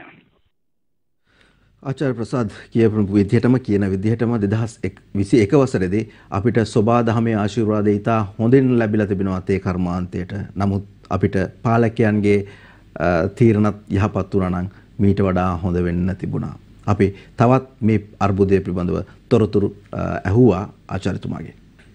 ඔබතුමා ඒ කියන විදිහට ඇත්තටම වර්තමානයේ ඒ ආදායම අපිට ඒ විදිහට ලැබුණා නම් තේ වලින් වර්තමානයේදී අපිට මේ බලපාලා තියෙන ගෑස් ප්‍රශ්න, තෙල් ප්‍රශ්න මේ සියල්ලට යම් විසඳුමක්, සාධනීය විසඳුමක් දෙන්න තිබුණා කියන කාරණාව ඔබතුමාගේ කතාවෙන් අපිට පැහැදිලි වෙනවා. අපි කැමති දැනගන්න සේවා විශ්ලේෂණයේ බිඳවැටීම එහි නියුක්ත වූවන්ට ඇති කරලා තියෙන බලපෑම කොයි වගේද? බොහොම කෙටියෙන් කිව්වොත්. ඔව් ඇත්තටම අර මම මුලින් සඳහන් කරපු විදිහට තරංග දැන් කුඩාවතු හිමියෝ සහ මහා පරිමාණ වැවිලි සමාගම් තමයි මෙම තේ ශේෂ්ත්‍රයේ විශාල වශයෙන් කළමනාකරණය කරනු ලබන්නේ. එතකොට කුඩා පරිමාණ, ඒ කියන්නේ කුඩාවතු හිමියෝ වේවා, එහෙම නැත්නම් මහා පරිමාණ වැවිලි සමාගම් වේවා, ඍජුව වැවිලි ශේෂ්ත්‍රයෙන්, සමස්ත වැවිලි ශේෂ්ත්‍රයෙන් යැපෙන පිරිස ආසන්න වශයෙන් ලක්ෂ 15ක් පමණ වෙනවා. එතකොට මේ ලක්ෂ 15ක, ඒ කියන්නේ තේ කර්මාන්තයේ වේවා, එහෙම නැත්නම් වැවිලි ශේෂ්ත්‍රයේ බිඳවැටීම ඔවුන්ට ආර්ථික වශයෙන්, සමාජීය වශයෙන් වගේම පාරිසරික වශයෙන් උත් විශාල බලපෑමක් එල්ල කරනවා. දැන් දැනටමත් රට තුල පවතින, අපිට ගත්තොත් වතු ආශ්‍රිතව පවතින, ඒ වගේම ග්‍රාමීයව පවතින දරිද්‍රතාවයේ විශාල වශයෙන් ඉහළ යන්න මේක හේතුවක් වෙනවා. ඒ කියන්නේ දරිද්‍රතා ඒ මට්ටමට පහළට වැටෙන්න තියෙන ඉඩකඩ වැඩි. ඒ හරහා ඒ තුලින් ඍජුව සහ වක්‍රව සමාජීය ගැටලු ගණනාවක් ඇති වෙන්න ඉඩ තියෙනවා. විශේෂයෙන්ම ළමා මන්ද පෝෂණය, එතකොට අධ්‍යාපනයට ඇති අවස්ථා අවම වීම සහ විශාල වෙනත් සෞඛ්‍ය ගැටලු මේ අතර ප්‍රධාන වෙනවා. එතකොට මේ සමස්ත ක්‍රියාවලිය අඩපණ වීම තුලින් සමස්ත වැවිලි යාන්ත්‍රණයම මම හිතනවා කඩාවැටීමට හේතුවක් වෙන්නත් පුළුවන්. ආචාර්යතුමනි, සමස්තයක් විදිහට වැවිලි ශේෂ්ත්‍රයේ තියෙන සැබෑම ගැටලු මොනවද? ඇත්තටම වැවිලි ශේත්‍රයේ තියෙන ගැටලු ප්‍රධාන වශයෙන් අපිට මම කැමති කොටස් තුනක් ඔස්සේ මේක පොඩි පැහැදිලි කිරීමක් කරන්න. එතකොට පාරිසරික ගැටලු තියෙනවා, ඒ වගේම සමාජීය ගැටලු තියෙනවා, ආර්ථික සහ තාක්ෂණික ගැටලුත් තියෙනවා. එතකොට මේ පාරිසරික ගැටලු ගැන ප්‍රධාන වශයෙන් කතා කරොත් එහෙම දේශගුණික විපර්යාස කියන කාරණාව ඔස්සේ ලංකාවේ වැවිලි ශාස්ත්‍රය විශාල තර්ජනයකට මුහුණ දාලා තියෙනවා. එතකොට මොකද හේතුව? ප්‍රධානම හේතුව අපි දන්නවා දේශගුණික විපර්යාස වල බලපෑම දූපත් වලට වැඩි. දැන් ලංකාව ඒ වගේම මැඩගස්කරය එමන් නැත්නම් මාලදිවයින වගේ දූපත් වලට දේශගුණික විපර්යාස නිසා සිදුවන බලපෑම ඉතාමත් වැඩි. ඒකේ තියෙනවා ඒ climate change vulnerability index කියලා ඉන්ඩෙක්ස් එක ඉතාමත් වැඩි. ඒ වගේම ඒ ඉන්ඩෙක්ස් එක ඇග්‍රිකල්චර් එහෙම නැත්නම් කෘෂිකර්ම ශාස්ත්‍රයට තවත් වැඩි. එතකොට අපි වැවිලි ශාස්ත්‍රය ගත්තොත් කෘෂිකර්මාන්තයේ තව එක ශාස්ත්‍රයක් නිසාත් ඒ වගේම තමයි ලංකාව දූපතක් වීම නිසාත් මේ දේශගුණික විපර්යාස නිසා ඇතිවෙන බලපෑම පැහැදිලිවම වැවිලි ශාස්ත්‍රයට ඉතාමත් වැඩි. අනිත් කාරණාව තරංග මේ අපේ රටේ පාංශු තත්ත්වය. අපි ගත්තොත් එහෙම ඉන්දියාව වගේ රටක පාංශු ඒ කියන්නේ පසේ තියෙන කාබන් ප්‍රතිශතය 3.5 අතර ප්‍රමාණයක් වෙනවා. ඒතකොට කෙන්යාවේ මේක 5.7 අතර ප්‍රමාණයක් වෙනවා. ලංකාවේ ඇත්තටම කියන්න කනගාටුයි මේක 101.5ක් බොහෝ තැන්වල එකටත් අඩු තැන් තියෙනවා. ඒ කියන්නේ අපේ පාංශු සංරක්ෂණ ක්‍රමවේදය ඒ තරම්ම සුබදායක ඒ තරම්ම හොඳ නැහැ. ඒතකොට මේ පස හායනයට ලක් වෙලා තියෙන්නේ. ඒතකොට මේකත් අපේ ප්‍රොඩක්ටිවිටි එක නිෂ්පාදනය අඩු වෙන්න තවත් හේතුවක් වෙලා තියෙනවා. ඒ වගේම මේ පාරිසරික ගැටලු යටතේ තව කාරණාවක් මතක් කරන්න පුළුවන් මේ ජෛව පද්ධති හායනයට ලක්වීම. ඒතකොට මේ ජෛව පද්ධතිය එම නැත්නම් අපි බයෝඩයිවර්සිටි කියනවා. ඒතකොට මේක හායනයට ලක්වීමත් සමස්තයක් විදිහට ගත්තාම වැවිලි ශාස්ත්‍රයේ ප්‍රගමණයට විශාල බාධාවක් වෙලා කියන කාරණාව මම මතක් කර යුතු වෙනවා. එතකොට සමාජීය ගැටලු ගැන කතා කරද්දී වැවිලි ශාස්ත්‍රයේ පවතින මානව සම්පත්තියේ ඉතාමත් විශාල ගැටලුවක් විදිහට අපිට හඳුන්වා දෙන්න පුළුවන්. විශේෂයෙන්ම තරුණ ප්‍රජාවේ මේ ආකර්ෂණය වැවිලි ශාස්ත්‍රයට දැන් බොහොම අඩු වෙලා තියෙනවා. ඒ වගේම තමයි වැවිලි ශාස්ත්‍රයේ තුල සිටින පිරිසත් වැවිලි ශාස්ත්‍රය අතහැරලා යන තත්ත්වයට පත් වෙලා තියෙනවා. දැන් මට තරංග මේ මතක මේ පොඩි උදාහරණයක් මම කියන්නම්. මේ ළඟදී මට එක තරුණයෙක් හම්බුණා. සබරගමු පැත්තේ තරුණයෙක්. ඔහුට තියෙනවා අක්කර දෙකක්. තේ අක්කර දෙකක්. නමුත් ඔහු රුපියල් 50000ක වැටුපකට කොළඹ ඇවිල්ලා රැකියාව කරනවා. දැන් බලන්න අක්කර දෙකක් තියෙනවා කියලා කියන්නේ අවමය ඔහුට තේ කිලෝ අමු තේදළු කිලෝ 800ක් ගන්න පුළුවන්. ඒතර මේ දවස්වල සාමාන්‍ය ඉතාමත් හොඳ මිලක් ලැබෙනවා. අපි හිතමු රුපියල් 150ක 160ක් වගේ මුදලක් ලැබුණත් ඔහුට පහසුවෙන්ම 1,20,000කට 1,30,000ක ආදායමකට ඔහුට ගමේ ඉඳලා යන්න පුළුවන්. නමුත් ඔහු ඒක අතහැරලා කොළඹට ඇවිල්ලා රුපියල් 50,000කට රැකියාවක් කරනවා. ඒතර මෙන්න මේ තරුණයන්ගේ ආකර්ෂණය වැවිලි ශාස්ත්‍රයට අඩුවීම ඇත්තටම විශාල ගැටලුවක් බවට පත් වෙලා තියෙනවා. ඒ වගේම තමයි වැවිලි ශාස්ත්‍රයේ ඉන්න අයගේ නිපුණතාවයේත් පැහැදිලි ගැටලුවක් තියෙන විදිය මම මතක් කරන්න ඕනේ.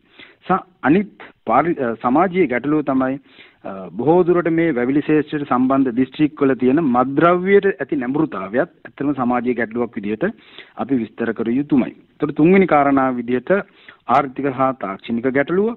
ඒතකොට විශේෂයෙන් වැවිලි කර්මාන්තයට නවීන තාක්ෂණයේ ගලා ඒමේ විශාල අඩුවක් තියෙනවා. අපි දන්නවා දැන් ජපානයේ එහෙම නැත්නම් චීනය වගේ රටවල් ඩ්‍රෝන් ටෙක්නොලොජි එක ඩ්‍රෝන තාක්ෂණය භාවිතා කරලා ඉවරලා තමන්ගේ ෆර්ටිලයිසර් ඇප්ලිකේෂන්ස් කරද්දී එහෙම නැත්නම් තේ කප්පාදුව කරද්දී අපි ලංකාවක් විදිහට තාමත්තර සම්ප්‍රදායික එක්ක පිහිය එහෙම නැත්නම් වෙනත් මිනිසා මූලික කරගත්ත ක්‍රමවේදයක් තමයි අපි භාවිතා කරන්නේ. ඒතකොට මේ තාක්ෂණයේ ගලා ඒමේ පැහැදිලි අඩුවක් පැවතීමත් අපේ මේ ශාස්ත්‍රය ඉදිරියට යාමට තියෙන ගැටලුවක් විදිහට අපිට හඳුන්වා දෙන්න පුළුවන්. ඒ වගේම තමයි අධික නිෂ්පාදන පිරිවැය අපිට තියෙන ආර්ථික පැත්තෙන් තියෙන ගැටලුවක් විදිහට හඳුනා ගන්න පුළුවන්. ඒ වගේම තමයි මේ අමුද්‍රව්‍ය හිඟයත් වැවිලි ශාස්ත්‍රයේ ගැටලු ගැන කතා කරද්දී තියෙන ප්‍රධාන ගැටලුවක් විදිහට අපිට හඳුන්වා දෙන්න පුළුවන්. ජාතික වැවිලි කළමනාකරණ ආයතනයේ අධ්‍යක්ෂකවරයා ප්‍රධාන විධායක නිලධාරීවරයා සමගින් අපි දුරකථනයේ විදිහට කතා බහ කරමින් හිටියේ. ඒ තොරතුරු පිට ඉදිරිපත් කළේ ඔබට තේරෙනවා එතුමා කියන කාරණාවල වැදගත්කම සහ බරපතලකම. ඒක නිසාම අපි මෙවැනි ගුවන් කාලයක් මේ වටිනා කතා බහට වෙන් කරේ. අපි තව ප්‍රශ්න කිහිපයක් අහුවා එතුමාගෙන් මේ විදිහට. ප්‍රසාද් ධර්මසේන මහත්මයා මේ කියන කාරණා මේ ගැටලු සියල්ලත් එක්ක අපිට මේකට විසඳුමක් අවශ්‍යයි.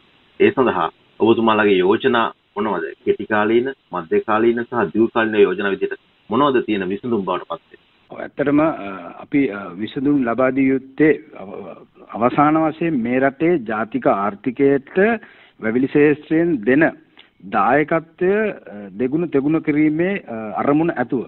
ඒතකොට ඒ අනුව දැන් මම අර මුලින් සඳහන් කරපු විදිහට ඇමරිකානු ඩොලර් බිලියන 3ක් හෝ 4ක් ලැබෙන ආදායම අපි බලන්න ඕනේ අපේ සියලු ක්‍රමවේදයන් හරහා ඇමරිකානු ඩොලර් බිලියන 5 6 7 ඉක්මවා එතනින් ඉදිරියට යන්න පුළුවන් නම් ඒකට යන්න අවශ්‍ය කෙටි කාලීන විසඳුම්, ඒ වගේම තමයි මධ්‍ය කාලීන විසඳුම්, ඒ වගේම තමයි දීර්ඝ කාලීන විසඳුම් අපි සකස් කළ යුතුමයි. ඇත්තටම කෙටි කාලීන විසඳුමක් විදිහට අපිට මේ අවස්ථාවේ කර යුතු හොඳම දේ තමයි කෘෂි රසායනික සහ අනිකුත් ඉන්ධන සහ අනිකුත් අමුද්‍රව්‍ය කඩනමින් ලබා දීමේ ක්‍රමවේදයක් ඇති කරලා ඉවරලා මේ වැවිලි ශේෂ්ත්‍රයේ තවත් ප්‍රකෘතිමත් තත්ත්වයට පත් කිරීම තුළින් අඩුම තරමින් අපි දැන් තේ ගැන ටිකක් වැඩියෙන් කතා කරපින්ද තේ කිලෝ මිලියන 320 එහා ඉක්මවන කිලෝ ප්‍රමාණයකට අපි යන්න කෙටි කාලීනව විසඳුම් සකස් කරගත යුතුයි. ඒ වගේම මධ්‍ය කාලීන විසඳුම් පැහැදිලිවම අපි සකස් කර යුතුයි. ඒ අනුව නැවත වගා කිරීම කාර්යක්ෂම කර යුතුයි. අපි දන්නවා අපේ යම්කිසි ක්‍රමවේදයක් තියෙනවා නැවත වගා කිරීම සම්බන්ධයෙන් සමස්ත රටේ පවතින තේ හෙක්ටයාර ප්‍රමාණයෙන් 2% අපි නැවත වගා කර යුතුයි. ඒක කඩිනම් කරන්න ඕනේ. එහෙම නැත්නම් ඇත්තටම තරංග අපි අවුරුද්දකට මිලියන 2000ක් පමණ මිනිස්සුන්ට අපි ගෙවනවා. ඒ කියන්නේ කුඩාවතු හිමියන්ට අපි ගෙවනවා සබ්සිඩිස් විදියට. ඒතකොට ඒ ඇත්තටම අපි ඒ විදිහ සහනාධාර ලබා දී යුත්තේ මේ විදිහේ දේවල් වලට ඇත්තට මේක දැන් ප්‍රායෝගිකව සිද්ධ වෙනවා. ඒක කියන්න සතුටුයි. මේ කාරණාව නැවත වගා කිරීම කියන එක. ඒ වගේම තමයි දේශගුණික විපර්යාස අවම කළ හැකි ශිල්පීය ක්‍රම වගා ක්‍රම අපි වැවිලි ශේෂ්ත්‍රයට හඳුන්වා දිය යුතුයි මධ්‍ය කාලීන විසඳුම් හරහා. ඒ වගේම පාංශු සංරක්ෂණ සහ පහන්සු කළමනාකරණ ක්‍රමවේදයන් පැහැදිලිවම හඳුන්වා දිය යුතුයි. මොකද මම මුලින් සඳහන් කරා අපේ පස මොන විදිහේ තැනකද තියෙන්නේ, ඒ නිසා කොහොමද නිෂ්පාදිතය අඩු වෙන්නේ කියලා වෙලා. ඒ වගේම තමයි මධ්‍ය කාලීන විසඳුම් විදිහට වැවිලි ශේෂ්ත්‍රයට අවශ්‍ය කරන නවීන තාක්ෂණය සන්නද්ධ කරමින් ඵලදායීතාවය, කියන්නේ ඒකක ඵලදායීතාවය සහ මානව ඵලදායීතාවය ඉහළ නංවන්න අපි වැඩ කටයුතු කර යුතුයි. ඒ වගේම තමයි මත්ද්‍රව්‍ය නිවාරණ වැඩසටහන් වඩාත් මේ ක්ෂේත්‍ර මේ දිස්ත්‍රික්ක තුළ ප්‍රචලිත කිරීමෙන් අපිට යම්කිසි සහනයක් මධ්‍යකාලීන විසඳුම් හරහා ලබා ගන්න පුළුවන්. ඒ වගේම මම සඳහන් කරන්න ඕනේ අපි රටක් විදිහට ගත්තාම අගය දාම එකතු කිරීම, තේ වලට වේවා, රබර් වලට වේවා, පොල් වලට වේවා සහ අනිකුත් අපේ වැවිලි භෝග වලට අගය දාම එකතු කිරීම ඉතාමත් පහළ මට්ටමක පවතින්නේ. දැන් අපි තේ ගත්තොත් එහෙම ඇත්තටම 160කටත් අධික ප්‍රමාණයක් අපි යවන්නේ බල්ක් ටී විදිහට. එතකොට ඒක අපි අගේ දාම එකතු කරලා ඒක අපිට පුළුවන් නම් 180කට 85කට 90කට වගේ ප්‍රමාණයකට ගන්න ඒ මධ්‍යකාලීන විසඳුම් හරහා ඒක මේ රටේ ආර්ථිකයට ඉතාමත් හොඳ ප්‍රවණතාවයක් වෙයි කියලා මම විශ්වාස කරනවා. ඒ වගේම දීර්ඝකාලීන විසඳුම් පැහැදිලිවම අපි මේ තියෙන ගැටලු වලට ලබාගත යුතුයි. සමස්ත වැවිලි ශේෂ්ත්‍රයේම ආවරණය වෙන පරිදි සමාජීය ආර්ථික පාරිසරික ගැටලු අවම වන විදිහේ දස අවුරුදු ජාතික ප්‍රතිපත්තියක් හදන්න ඕනේ. ඒකට මේ ජාතික ප්‍රතිපත්තිය කිසිම ආකාරයකින් මොනම හේතුව නිසාවත් වෙනසක් වෙන්න බෑ.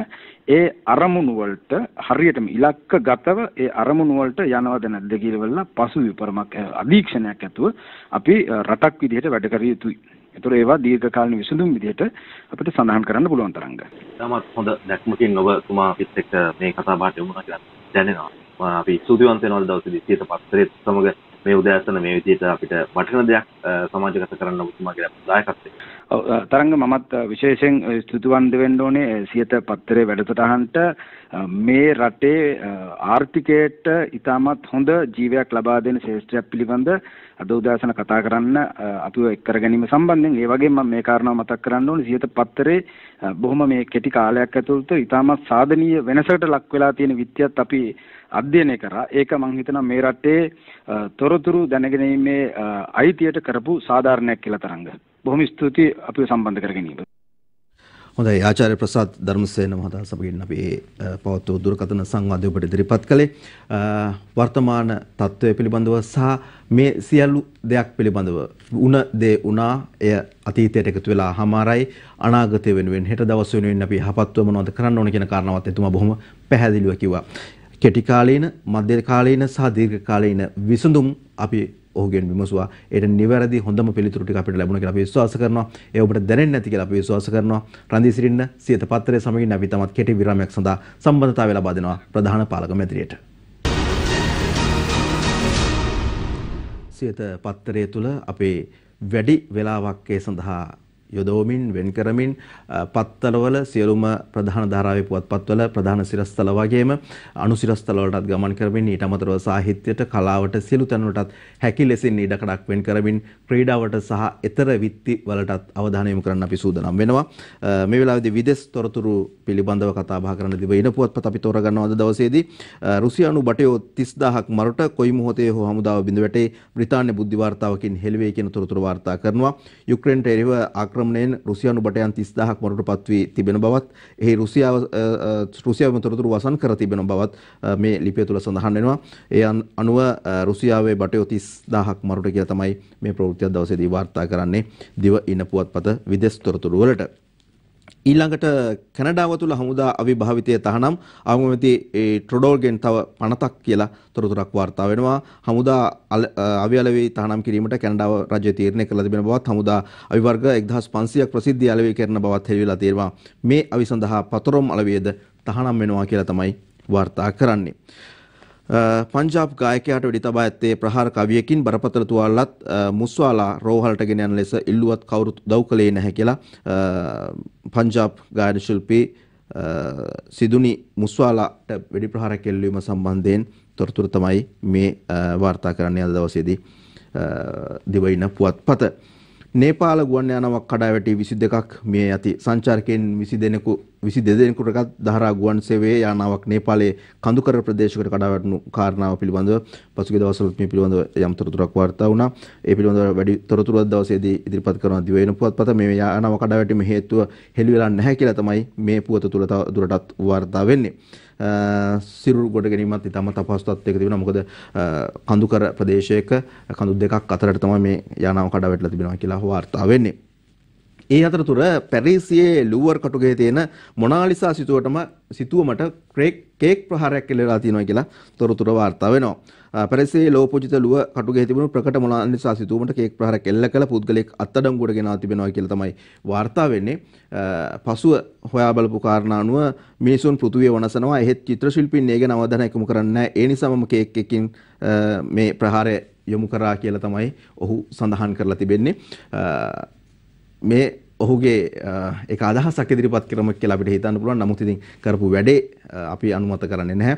විශේෂයෙන්ම ඔහු කාන්තාවක් විදිහට වෙස්වලාගෙන රෝද පුටුවකින් නැවදිලා මේ සිතුවම තිබෙන වෙඩි නොවදින ආවරණයක් සහිත වීදුරු ආවරණයක් තියෙන වීදුරුව කඩන්න උත්සාහ කරලා ඒක කඩා ගන්න බැරුණාට පස්සේ මේ වීදුරුවේ තමයි මේ විදිහට මේ කේක් එක අතුල්ලලා එහෙම නැත්නම් කේක් එකකින් ප්‍රහාරයක් එල්ල කරලා තිනවා කියලා අපිට වාර්තා වෙන්නේ. අපි සූදානම් ක්‍රීඩාව පැත්තට අවධානය යොමු කරන්නට. දෙවෙනි ක්‍රීඩා විශේෂාංගය තුල ICC කාන්තා ශූරතාවලිය ආරම්භමින් ශ්‍රී ලංකාව සහ පාකිස්තානය අද තරඟ බිමට කියලා තොරතුරු වාර්තා කරනවා මේ ඡායාරූපයත් එක්ක. ශ්‍රී ලංකා ක්‍රිකට් කණ්ඩායම සහ පාකිස්තාන කාන්තා ක්‍රිකට් කණ්ඩායම අතර පැවැත්වීමට නියමිත තරඟ තුනකින් එක් දින තරඟාවලියේ පළමු තරඟය අද කරච්චියේදී පැවැත්වෙන බව තමයි වාර්තා වෙන්නේ මේ විදිහට. ශ්‍රී ලංකා දැල්පන්දුවේ ලොකු පුටුව යලිත් වික්ටෝරියාට ශ්‍රී ලංකා දැල්පන්දු සම්මේලනයේ ඉදිරි වසරක කාලය සඳහා නව නිලධාරී මණ්ඩලය පත් කිරීමේ වාර්ෂික නිර්වරණය ඊයේ පැවැත්වුණා. එහිදී නව සභාපතිනිය ලෙස ආසියානු දැල්පන්දු සංගමයේ උපසභාපතිනියද වන ලක්ෂ්මී වික්ටෝරියා මහත්මිය තේරීපත් වුණු කාරණාව තමයි අද දවසේදී ක්‍රීඩා පුවත් තුළ එකතු කරලා තියෙන දිවයින පුවත්පත. රග්බි නිලවරණය අගෝස්තුවේදී ශ්‍රී ලංකා රග්බි පාපන්දු සම්මේලනයේ වාර්ෂික සභාවාරය සහ නිලවරණය එළඹෙන අගෝස්තුවේ 27 වෙනිදා දවසේදී කොළඹදී පවත්වනට පියවර ගෙන තිබෙනවා කියන කාරණාව දිවයින පුවත්පත වාර්තා කරනවා. අනුරුද්ධ හේරත් තමයි ඒ වාර්තා කරන්නේ. IPL කාන්තා කිරුළ සුපර්නෝවාස් කණ්ඩායමට කියලා තොරතුරක් වාර්තා වෙනවා. IPL ක්‍රිකට් තරඟාවලියට සමගාමීව සංවිධානය කළ කාන්තා 2020 අභියෝගතා ක්‍රිකට් තරඟාවලියේ ශූරතාවය දිනා ගැනීමට හමන්ප්‍රීත් කවුර්ගේ නායකත්වයෙන් තරඟ කළ සුපර්නෝවාස් කණ්ඩායම සමත් වුණු බව තමයි මේ ප්‍රවෘත්තියෙන් වාර්තා වෙන්නේ. හොඳයි, ඔය විදිහට තමයි අපිට ක්‍රීඩා සහ විදේශ තොරතුරු පිළිබඳව අවධානය යොමු කරන්න තිබෙන්නේ. අපි දැන් සූදානම් වෙනවා දවසේ කාටුන් වලට අවධානය යොමු කරන්න. ඒ අනුව දිවයින පුවත්පතේ Facebook කාටුනේටයි අපි මුලින්ම අවධානය යොමු කරන්න බලාපොරොත්තු වෙන්නේ. බිත්තර මිල හොඳටම නැගලාලු. කිකිලියොත් බිත්තර දාන්නේ පොලිමේ ගිහින්ද දන්නේ නැහැ කියලා අහනවා. බිත්තර මිල විතරක් නෙමෙයි හුඟක් දේවල් දැන් ඉහළ ගිහිල්ලා තියෙන්නේ නේද? බෙම්පියා කාටුනේට දෙන්න අපි අවධානය. චාලි අයියේ වගා නොකරපු රජ ඉඩම් තරුණ වගාකරුවන්ට දෙන්න හොඳ යෝජනාවක් ඇවිල්ලා කියලා කියනවා. වැඩේ නම් සුපිරි බෙම්පියෝ ඒත් ඒ දේශපාලුවන්ගේ පවුල් වලට අයටයි දේශපාලන හෙන්චයියන්ටයි දුන්නොත් වැඩේ හබක්. ඕක තමයි ඉතින් හැමදාම සිද්ධ වුනේ. හැබැයි ඉතින් වර්තමානයේදීවත් ওই දේවල් වෙනස් වෙයි කියලා අපි විශ්වාස කරනවා. විශේෂයෙන්ම ආදරයේ අරගලයේ වගේ තාරුණ්‍යයේ නැගී සිටීම එක්ක මේ තරුණ පිරිස වෙනස්, වර්තමානයේ වෙනස් කියලා රටේ දැවැන්ත තීරණ ගන්න, වෙනස්කම් ඇති කරන්න ඔවුන් ගත්ත තීරණත් එක්ක, තීන්දුවත් එක්ක, ඔවුන්ගේ කැපකිරීම එක්ක රටේ අනාගතයට යම් වෙනසක් වෙයි කියලා හැමදෙනාම බලාපොරොත්තු දල්වාගෙන ඉන්නවා. ඒවට ඉතින් කකුලෙන් ඇදීම් නැතුවා නෙවෙයි. මේ හැමතැනකටම දේශපාලනය කියන වචනේ නරක විදිහට එකතු වීම, සම්මිශ්‍රණය වීම තමයි අපි නම් දකින්නේ. ඕකයි තත්ත්වේ කවි පන්තියටයි අපි අවධානය යොමු කරන්න සූදානම් වෙන්නේ. අත්හරින්න නම් හොඳ නෑ යලකන්නේ ජනපතිතුමා හොඳ උපදේශෙකි දුන්නේ. පාදෙනියද පොහොර ටික එතකොට දෙන්නේ. දන්නේ නැතිකමට ගොවියෝ විමසන්නේ. නොදන්නකමටයි ගොවියෝ විමසන්නේ පොහොර දෙන්නේ පාදෙනියද කියලා. කොහොමද මුත් ඉතින් පොහොර අර්බුදය හමුවේ වුණත් ගොවියෝ ගොවිතැන් කරන්න උත්සාහ කරනවා. අපි හැම මොහොතකම ධනාත්මකව හිතමින්, යහපත්ව හිතමින් උත්සාහ කරමු කෙසේ හෝ ආර්ථික අර්බුදයකින් ඉන්න රට ආහාර අර්බුදයකට යාම වළක්වා ගන්නට. ඒ සඳහා තියෙන පුංචි දේ හරි අපිත් වගා කරමු කියන කාරණාව අපි ඔබටත් මතක් කරනවා. ශ්‍රී සමයන්ටයි අවධානය. චමෝත් පද්මශ්‍රීගේ ශ්‍රී සමයන් රාජ්‍ය ආදායම නංවන්න බදු වැඩි කරලලු ඕන් කියලා කියනවා. එතකොට අපෙන් හොරා කාපු සල්ලි ආපහු ගන්නේ කවද්ද බං? ඒක තමයි ඉතින් අපිටත් තියෙන ප්‍රශ්නේ නේද?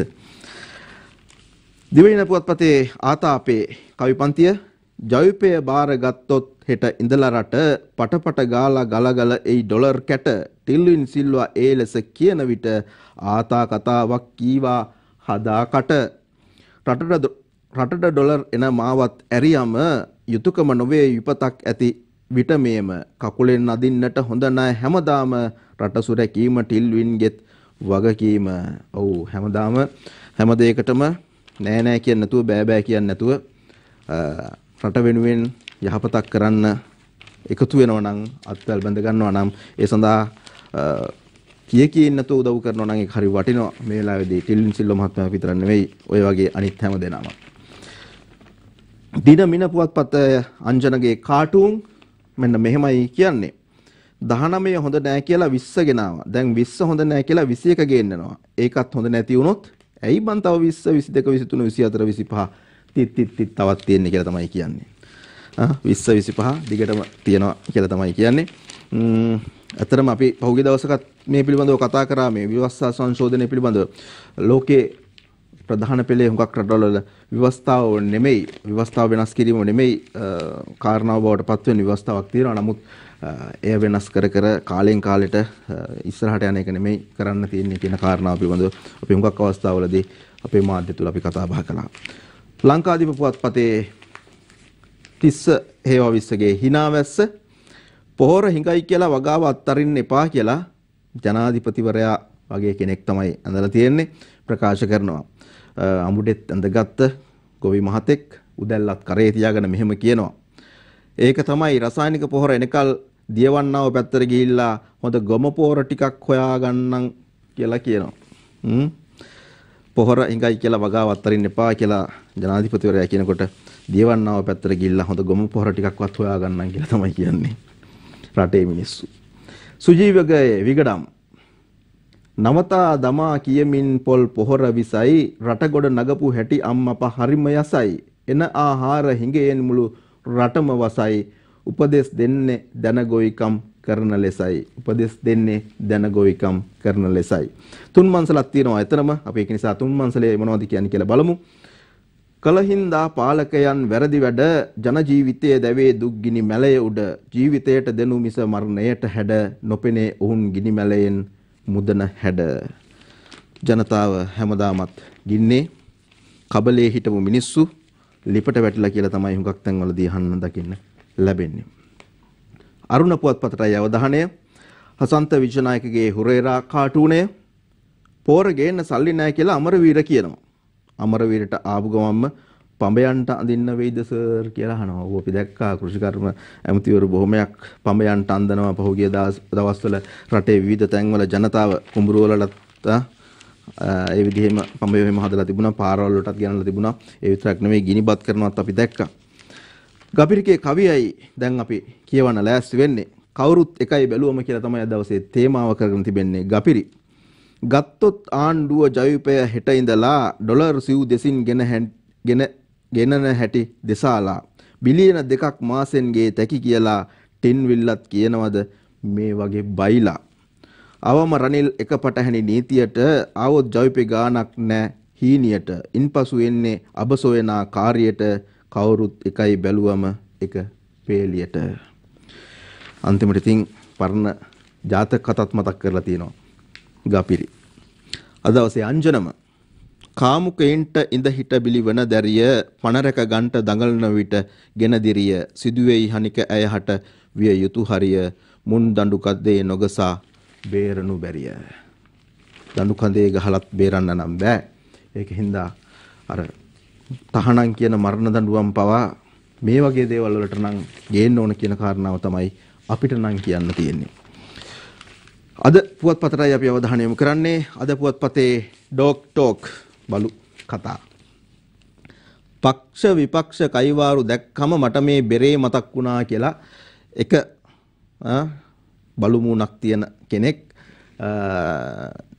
බැඳගෙන ඉන්නවා බෙරයක් ගහන ගමන් තමයි කියන්නේ පක්ෂ විපක්ෂ කයිවාරු දැක්කම මට මේ බෙරේ මතක් වුණා කියලා අනිත් බලු මූණ තියෙන කෙනා අහනවා ඒ මොකද්ද කියලා මා හයියෙන් සද්ද දැම්මත් ඇතුලේ හිස් බෙරේ වගේ තමයි නේද හුඟක් අය දාන සද්ද විතරයි බලපුවාම හුඟක් අයගේ ඇතුල හිස් කට ඇරපුවාම ඇතුල හිස් කියලා හොඳට පේනවා අපි අවසාන වශයෙන් තෝරගන්න සූදානම් වෙනවා මව් බිම පුවත්පත MD වීරරත්නගේ මරිසිපාල කාටුනේටයි අපි අවධානය යොමු කරන්නේ 21කට විරුද්ධව ඡන්ද දෙන්න කාටවත් ගමට 21කට විරුද්ධව ඡන්ද දෙන්න කාටවත් ගමට යන්න බැරි වෙයි කියලා ඕමල්පේ සෝවිත හාමුදුරුවෝ කියනවා.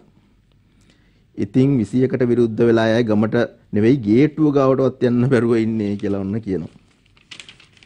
මිනිස්සුත් වෙනස් වෙලා ඒක නිසා ගොඩක් අයට යන්න බැරි වෙලා තියෙනවා ගමට තියා ගේට්ටුව ගාවටවත්. ඒකින්ද හුඟක් අය තවමත් ඉන්නේ තම තමන්ගේ හිරගෙවල් වල කියලා තමයි අපිට ආරංචිය තම තමන් හදාගත්ත හිරගෙවල් වලටලා ඉන්නවයි කියලා එළියට බහ ගන්න විදියක් නැතුව. අවසාන වශයෙන් අපි තෝරා ගන්නවා මව්බිම පුවත්පතේ දවසේ පද 4. යලට මහට දෙකටම පොහොරත් දෙඤ්ඤං විදුලිය ගෑස් ඉන්ධන කොඤ්ඤං වෙන දේ බලාගෙන දෙන දේ වළඳඤ්ඤං දැන් බැලුවාම 225ටම මඤ්ඤං. අපි මුකුත් කියන්නේ නැහැ. අපි ඔබෙන් සමුගන්නවා අදට හෙටත් උදෑසන 6:30ට අපි මුණ ගැහෙනවා සියත පත්තරේ සමතින්. සැමට යහපත්ව හිතන්න පුළුවන් යහපත් වූ දවසක් බවට පත් වේවයි අපේ ප්‍රාර්ථනාව. ඔබට අයබෝවන්.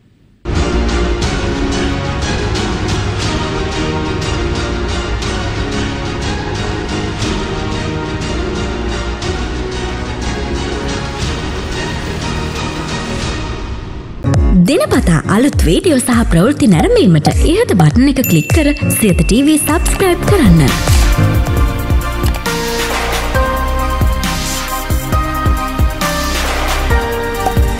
අලුත් වීඩියෝ ගැන මුලින්ම දැනගන්න මෙම සීනුව ක්ලික් කරන්න.